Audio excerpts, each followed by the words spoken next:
बदनाम थे? इसका उत्तर, जैसे 2 एकड़ जमीन है, 1 एकड़ को बहाकर संवार रखा है, यानी उसके झाड़ बोझड़े घास काट कर हल या ट्रैक्टर से बहा करके साफ सुथरा कर रखा है और बीज बोया नहीं। दूसरे एकड़ जमीन में सब खरपतवार, झाड़ भोजड़े तथा घास अड़ा खड़ा है, तो दोनों ही व्यर्थ हैं।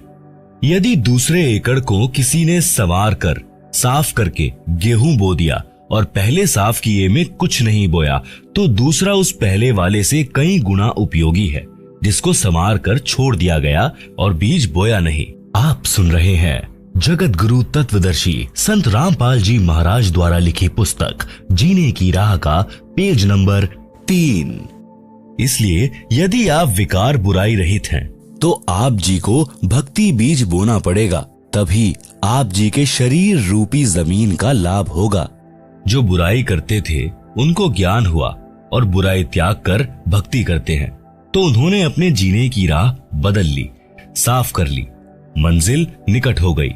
आप आगे पढ़ेंगे कि एक वैश्या ने कबीर परमात्मा जी का सत्संग सुना और अपनी राह बदल ली तथा नाम दीक्षा लेकर सत्संग में जाने लगी।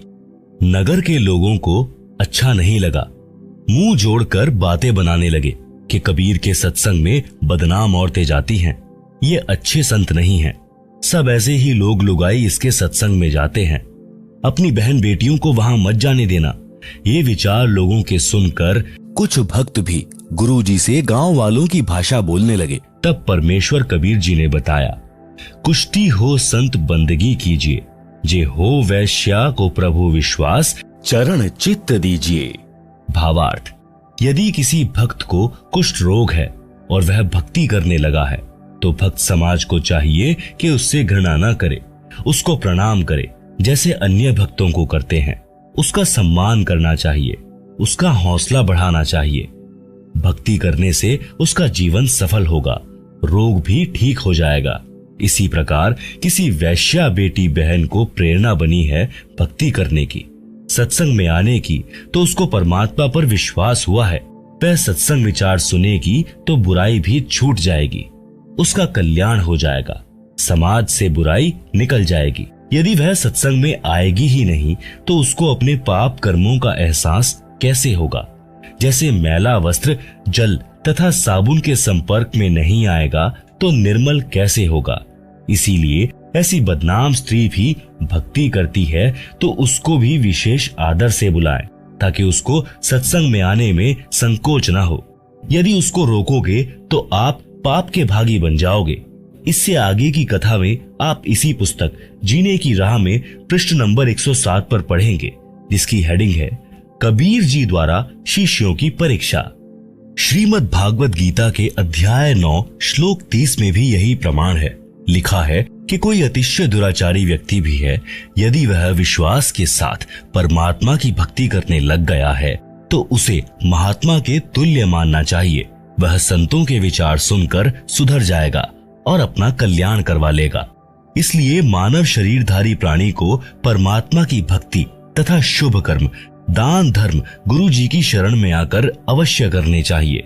पूज्य कबीर परमेश्वर जी ने कहा है कि मानुष जन्म दुर्लभ है, मिले न बारंबार, तरवर से पत्ता टूट गिरे, बहुर न लागे डार।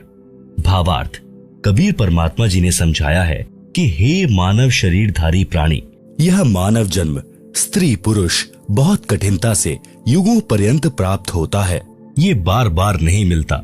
इस शरीर के रहते रहते शुभ कर्म तथा परमात्मा की भक्ति कर, अन्यथा यह शरीर समाप्त हो गया तो आप पुनः इसी स्थिति यानी मानव शरीर को प्राप्त नहीं कर पाओगे। जैसे वृक्ष से पत्ता टूटने के पश्चात उसी डाल पर पुनः नहीं लगता, इसीलिए इस मानव शरीर के अवसर को व्यर्थ न गवा। कबीर जी ने फिर कहा, मानुष जन्म पाए कर नहीं रटे हरि नाम, जैसे कुआं जल बिना बनवाया क्या काम। भावार्थ, मानव जीवन में यदि भक्ति नहीं करता तो वह जीवन ऐसा है जैसे सुंदर कुआं बना रखा है, यदि उसमें जल ही नहीं है या जल है तो खारा यानी पीने योग्य नहीं है। उसका भी नाम भले ही कुआं है, परंतु गुण कुएं वाले नहीं हैं। इसी प्रकार मनुष्य भक्ति नहीं करता तो उसको भी मानव कहते हैं, परंतु मनुष्य वाले गुण नहीं हैं। पूर्व जन्मों में किए शुभ अशुभ कर्मों तथा भक्ति के कारण कोई स्वस्थ है, वह अचानक रोगी हो जाता है और लाखों रुपए उपचार पर खर्च करके मृत्यु को प्राप्त हो जाता है।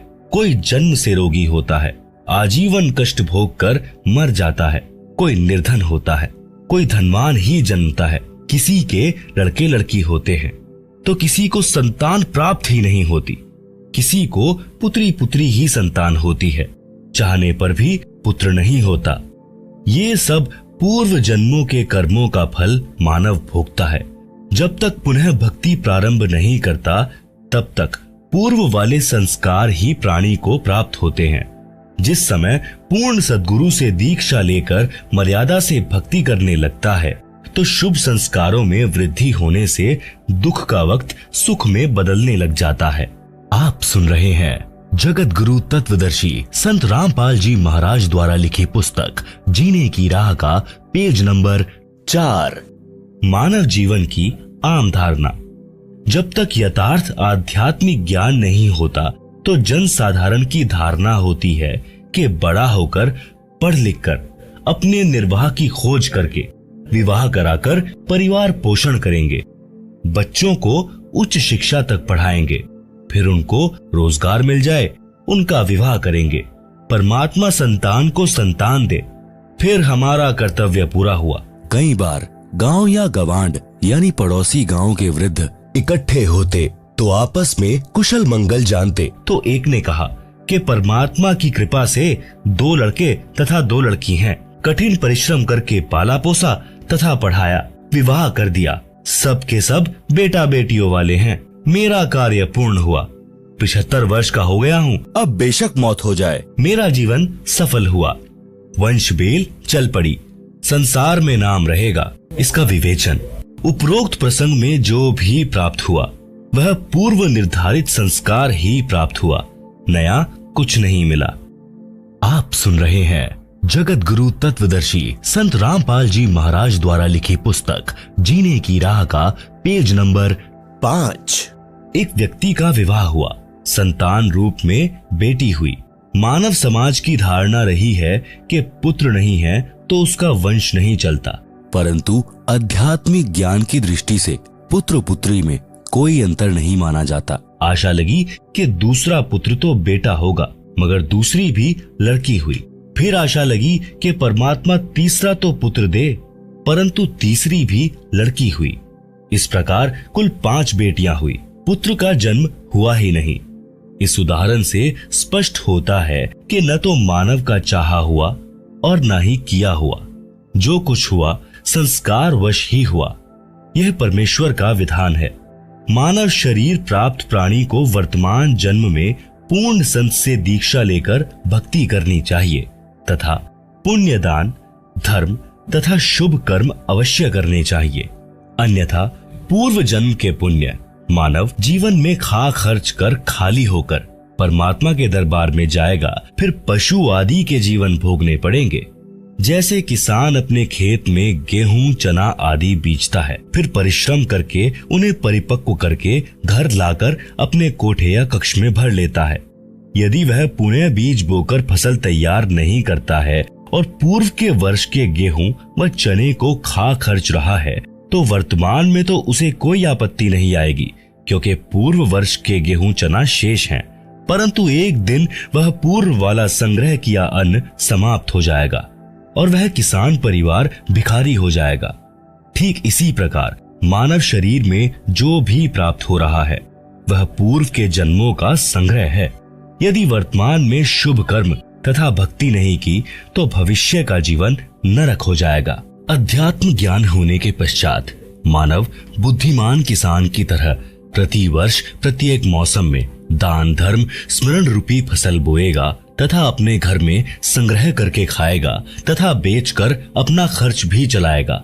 यानी पूर्ण गुरु जी से दीक्षा लेकर उनके बताए अनुसार साधना तथा दान धर्म प्रति समागम में करके भक्ति धन को संग्रह करेगा।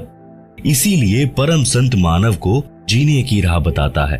उसका आधार सत्य आध्यात्मिक ज्ञान सर्व ग्रंथों से प्रमाणित होता है।